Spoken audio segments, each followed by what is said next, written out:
সকলোকে নমস্কাৰ জনাইছোঁ আৰু পুনৰবাৰ আপোনালোক আটাইকে মোৰ আন এটি ভিডিঅ'লৈ স্বাগতম জনাইছোঁ।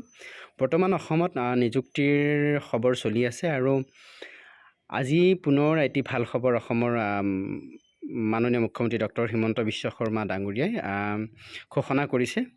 ভাল খবৰটো আপোনালোকৰ লগত আলোচনা কৰিম। তাৰ আগতে মোৰ যদি চেনেলটো নতুনকৈ আহিছে তেনেহ'লে চেনেলটো ছাবস্ক্ৰাইব কৰি দিব।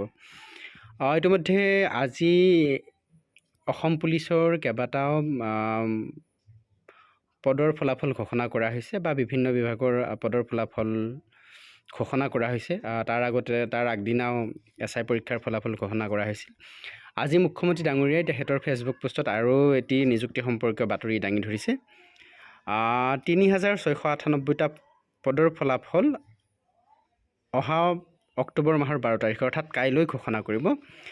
পদকেইটা বিভিন্ন বিভাগৰ পৰা আহিছে। এইকেইটা হৈছে চিকিৎসা শিক্ষা সঞ্চালকালয়ৰ পৰা আহিছে, স্বাস্থ্য সেৱা সঞ্চালকালয়ৰ পৰা আহিছে, পৰিয়াল কল্যাণৰ পৰা আহিছে আৰু আয়ুষ মন্ত্ৰণালয়কে ধৰি বিভিন্ন পদৰ ইয়াতে খালী পদ আছিল। এইকেইটাৰ ফলাফল কাইলৈ ঘোষণা কৰা হ'ব। মুঠ ৩,৬৯৮টা।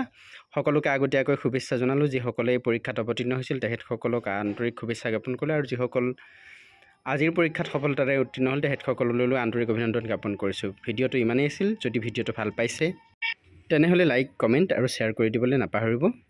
ধন্যবাদ।